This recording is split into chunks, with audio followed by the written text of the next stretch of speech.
What's up, guys? Welcome back to the What's Next podcast with one of your co-hosts, Shane Tucker. Today, we're featured with Jacob Pipercic. All right, he's going to be a more regular part of our community. He's already a part of the What's Next family, and we love baseball players here, obviously. Pip is going to give a little background on himself, but today's episode is going to be centered around faith, belief, and spirituality, and what we can do as athletes, as a society, to really put those ideas into our everyday work and get the best outcomes. So, Pip, take the floor. Just finished up my sixth year of college baseball at Long Island University, where I met Shane last year in 2024. Started off at Division III St. Elizabeth University, really small school. It was a startup program. Played there for 4 years and then got a shot to play the Division I level. Like I said, played 6 years of college ball, and now I'm transitioning into a coaching career. And faith and belief and spirituality played a big part in my career and my life thus far. So it's a topic I'm excited to talk to Shane about. Perfect. And Pip, with that, I kind of wanted to open the floor and talk about my journey with faith a little bit, because me and you are actually on slightly different beliefs behind what we do. I'm not the most religious person in the world, and Pip really uses religion to drive his faith. And I think today's conversation is really important because it shows that faith is not just religious. It can be used by everybody, and so can belief and spirituality. So Pip, as you transition through life, you've gone from the D3 level to the D1 level, and now you're transitioning to a coach. What are the values that you've found in your faith? How do you define faith? And really just give me some info about what you used and what spirituality means to you.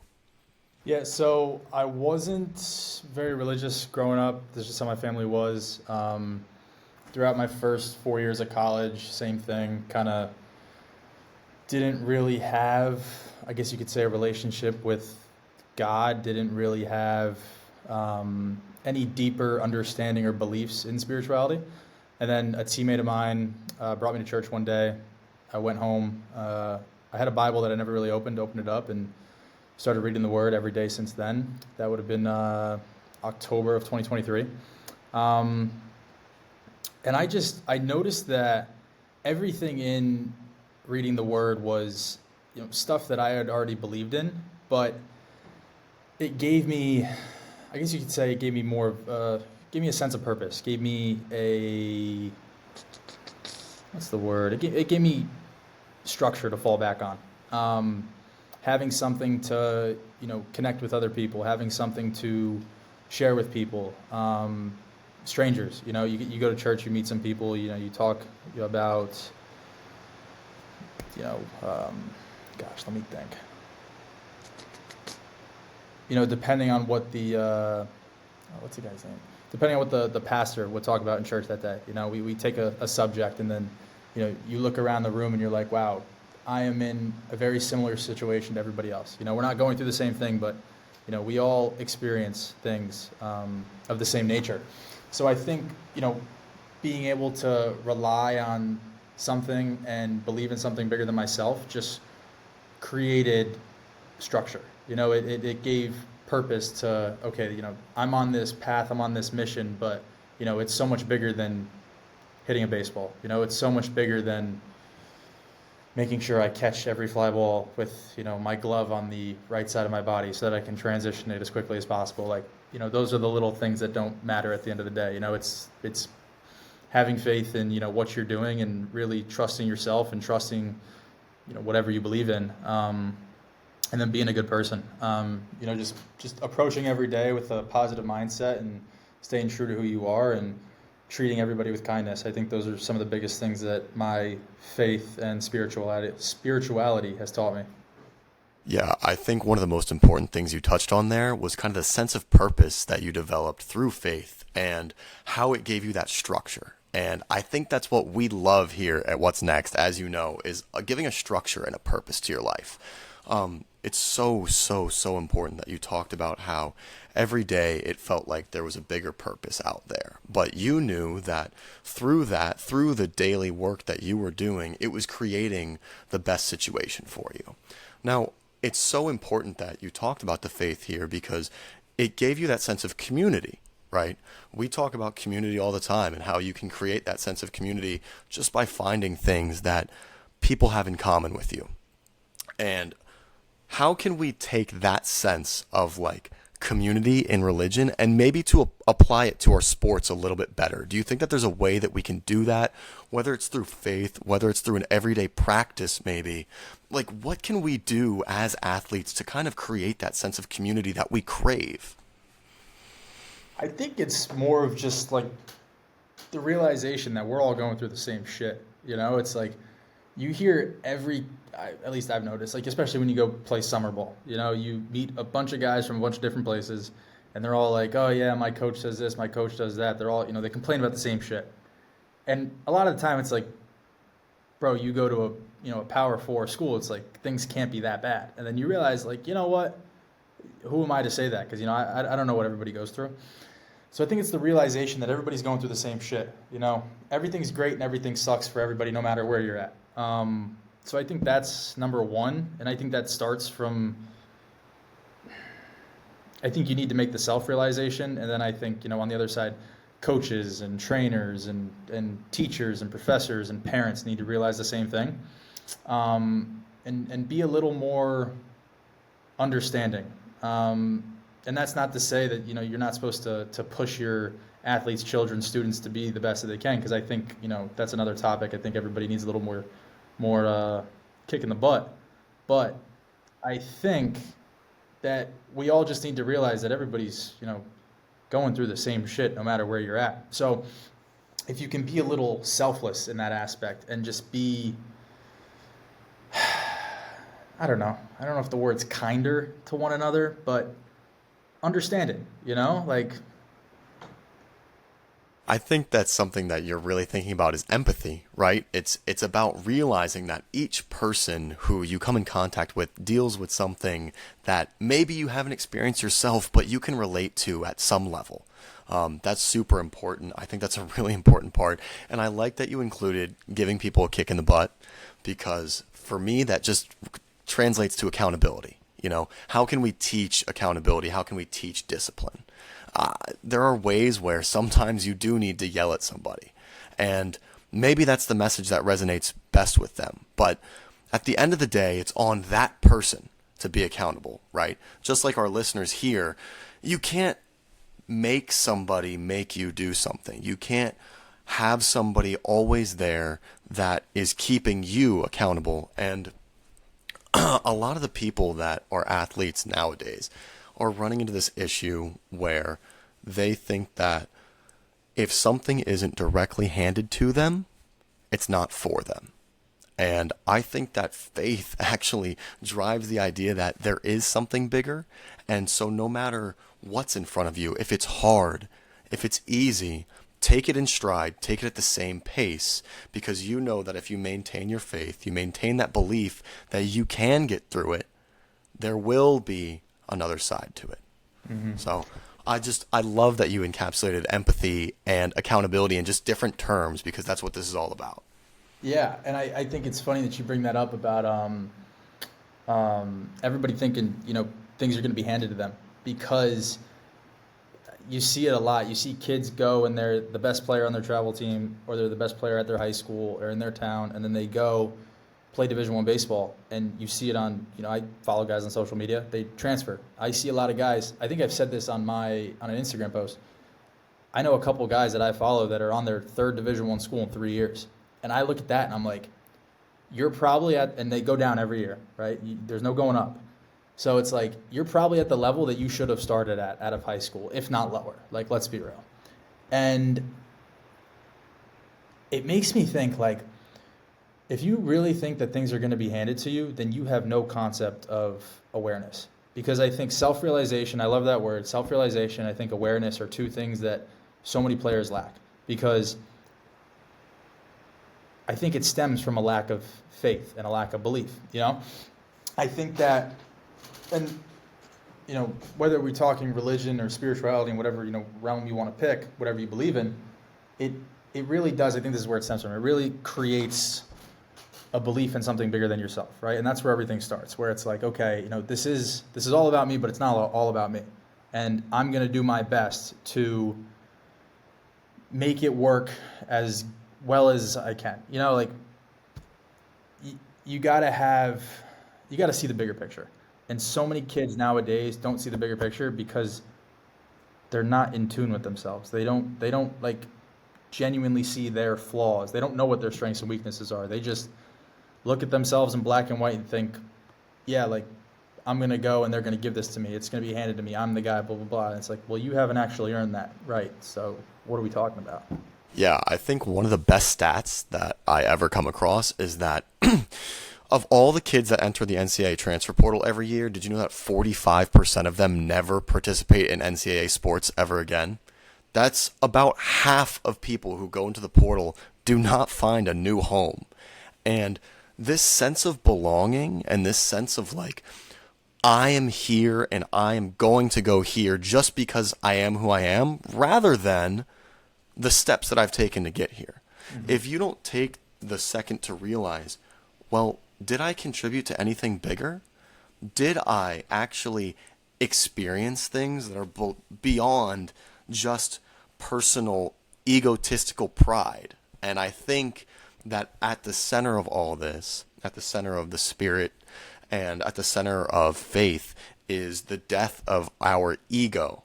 Not in a bad way, but in a new, refined, reflective sense where now we can sit back and say, you know what, maybe today isn't the best day and I'm going to do something that's wrong, but how do I learn from it? When you have too much ego, you never think you do anything wrong. The first step in getting better is learning, and the first step in learning is admitting that there's something wrong or something you can improve on. And that is really the base of, I think, your faith, your belief, and your spirituality. So in that process, because I know you on a personal level, can you talk about how journaling has played a role in your personal development? Would you be comfortable with that? Yeah, I want to touch on something you just said too about the ego. I think it's realizing that the ego no longer controls you and that you can take it and mold it to benefit you. Because this was something that I used to think about a lot, and we used to say this at St. Elizabeth. It's like, it's funny looking back on it. We used to say this at a low-level Division III school, but it's like, yo, check your ego at the door every day. And I came to realize that in the team setting, your ego needs to be checked every day. You are no bigger than anybody else on the team. Everybody's it's the coaching staff and then the players, and boom, that's it. Coaches, players. No higher, no lower.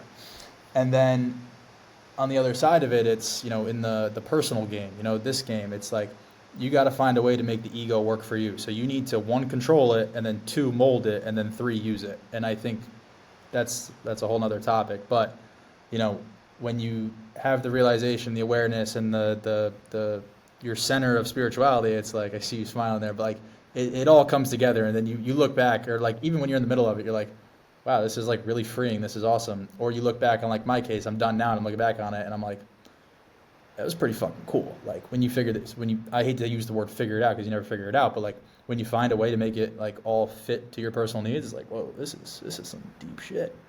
But yeah, journaling. I was always like, I think I got into journaling my freshman year of college. I journaled a little bit in high school, but then I look back on it now and I'm like, wow, I had no idea what I was doing. And I'm really big on words. I'm really big on manifestation, affirmations, whatever you want to call them. I like the word manifestation. I really do think that our words create our reality, our written words and our verbal words. The way we communicate with each other will 1,000% determine your quality of life. So I took journaling really seriously. It started with just like baseball stuff every day. So like 2020, when COVID hit, my freshman year of college, got super into like the swing and was writing every day, journaling every day, what I thought, like any little thing that popped into my mind, it was written down in a notebook. And then I started getting into more life stuff, writing, how I felt, putting my emotions and my thoughts down on paper, and then getting into, okay, like, how do I have problems here, right? I have stuff that I don't like about myself or just about my life. I have situations that I need to find a way to flip the script. Um, so I got into writing about that, and learning how to tweak my words when I write about stuff to make it, I don't want to use the word positive, but make it not negative. You write down all your emotions and you write down all the shit on paper, and then you find a way to flip it and be like, okay, this is how we're going to fix it. So just being very conscious of words, and journaling is awesome.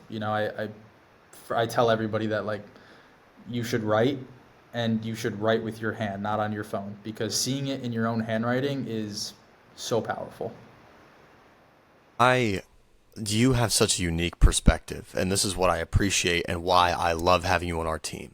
Because as a person who used to see some of the faith and spirituality as kind of robotic at times, and I used to be like, and I think there is a side of it where people can be robotic. You talking about balancing that with spoken language and writing down your feelings is so, so, so powerful. And as a person who studied communications, I love to hear it. It's awesome. So, continuing with that, I just wanted to say personally, I was not a good journaler through college. I struggled to write things down a lot of the time, especially through my 4 years at Long Island University. And I saw a lot of success at LIU, but not near the success that I should have seen. And here's why. I didn't have a clear-cut idea of who I was. I'd kind of assigned all of the things around me as myself rather than discovering myself through spirituality, faith, and belief. And the second side of that, which you've experienced yourself, is the journaling. And so in my 5th year of college, when I was doing my master's in communication, I started goal setting, and I started writing down my feelings daily about what I did and why I did it. And no longer was I reflecting the world around me as myself, but creating a version of myself that I loved now. I no longer was just a walking mirror, but an actual person. And that's something that I think the faith and spirituality and everything that we've talked about so far really comes together in, is finding that self, finding that sense of self, and finding that person that you love. And I think you can now say that you love who you are through your faith, through that feeling. Like, it took a lot of writing down to figure out who you are, and it's so powerful that you talk about that openly. And it's just an incredible journey that you've shown. So further, I just want to hear, when it comes to speaking with others and spoken language, how did you reflect that in your everyday life and with your teammates? It's funny. I had a coach from St. Elizabeth when I graduated. He texted me and he reminded me of something that I told him a while ago. It was like, you can either be, I don't remember verbatim, but it was like, you can either be a product of your environment or you can create the environment. Like, whatever the flip side of being a product of your environment is. Because we give that excuse to a lot of people, right? We're like, oh, they're a product of their environment. It's not their fault. And then I think to myself, like, maybe it is, though. Maybe they need that realization to say, hey, like, I don't want to be a product of my environment. Let me create my environment, and then in turn figure out who I am and go from there. So in sharing that with other people, and I see it like, I mean, I had some good relationships with my teammates, and anytime anybody ever wanted to talk about anything, I was like, yeah, like, I'm all for it. But I think the biggest thing I noticed is this summer I've just finished up coaching youth travel ball, kids from 13 to 17, 18 years old, and I am amazed by the language, the self-sabotage, just the shit of it, like all the bad stuff. And I'm thinking to myself, like, wow, it wasn't this bad when I was 13, when I was 14, and I went through it in high school and college of, the negative self-talk, the beating yourself up over, not performing. And then once you realize, like, the game's a lot bigger than, me striking out 4 times in a game, like me making an error. It's like, buddy, like it doesn't matter.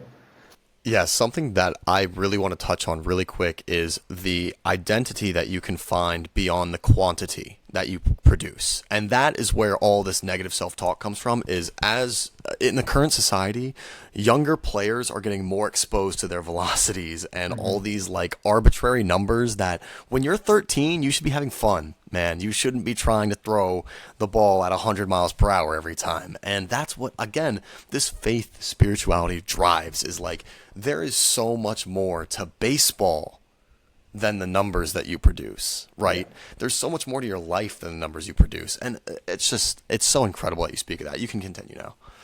No, you're right.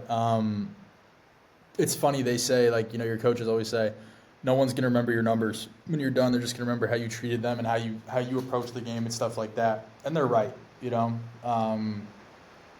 remember the moments, you remember, like, the trips. You don't remember the failure. And if you do, like, I feel really bad for you. But it's like, it's always funny. Our last game of the year, we lost in the conference championship. I hit a triple my first at bat of the game, and I struck out 4 times my next 4 at bats. And it's like, wow, I went 1 for 5 with a triple, which I loved hitting triples, and 4 strikeouts. I hated striking out.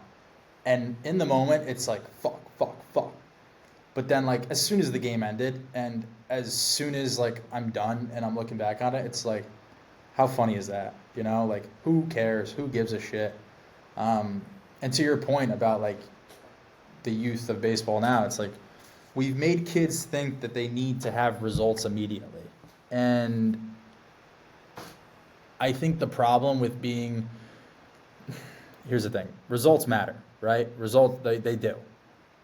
But if you're result oriented and you have nothing, no structure, no process, no system to help you to fall back on, your results don't mean anything, because they won't be substantial. You won't keep up with it long term. Short term success doesn't mean shit. I had a coach that told me too. He's like, look at all the kids that you played with growing up, the best players at 12, 13, 14. He's like, how many of them are still playing? And I was like, you're right. Like, a lot of them quit high school, right after high school. They went to a big college program, got cut, and they were done. And it's like, the game is, the objective of the game is to play it as long as possible, as well as possible. It's, not to have short-term success right here in the now. And I think that's something that we need to instill in kids. So if there's kids listening to this or parents listening to this, it's like, yeah, you want to go up and hit a home run every at bat. Who doesn't? You want to strike every batter out. Who doesn't? But the realistic side of it is that's not going to happen every time. You're going to fail, and like, you need to be okay with it. I think giving yourself permission to fail, like you said earlier, with learning, the first step to learning is admitting that there's something wrong. Well, the first step to success is giving yourself permission to fail. And, if we don't ever do that, we're never going to win. We love talking about the definition of failure on this podcast. We've talked about it every episode because failure is perceptive. There's no such thing as failure when you're always learning, but you have to admit when you're not succeeding. And that is what most people determine as failure. It's not failure. You're just learning. Also, something I wanted to put out there, just to wrap up the episode, is Pip talked about his last game being a triple and then 4 strikeouts. Similarly, my last ever appearance as a pitcher, I was in Houston. It was hot, as you can imagine. Houston is ridiculously hot. And 4 pitches in, I started feeling a little sick. I kind of took a second. They came out to see me. They said, "You good?" I said, "I'm all right, coach." I threw a pitch, got a ground ball, and then I puked. And I had to be taken out of the game. And that is how I've ended my baseball career. And for a lot of people, they would sit there and laugh and say, "Wow, that is the shittiest way to end a career." And I will sit there and to this day say, that is the best way I could have ended my career, because I really gave everything I had to get one last out. And I did it. So I just want to say thank you to Jacob. This has been an incredible conversation, and I really hope that anybody watching gains something out of it. Follow us on our all social medias at What's Next Athletics. You could also follow Pip on Just Keep Swinging. He is very popular and he posts incredible content. So please reach out to him. Please look into keeping up with him and push yourself. Keep going. Your faith in yourself will carry you farther than anybody else will.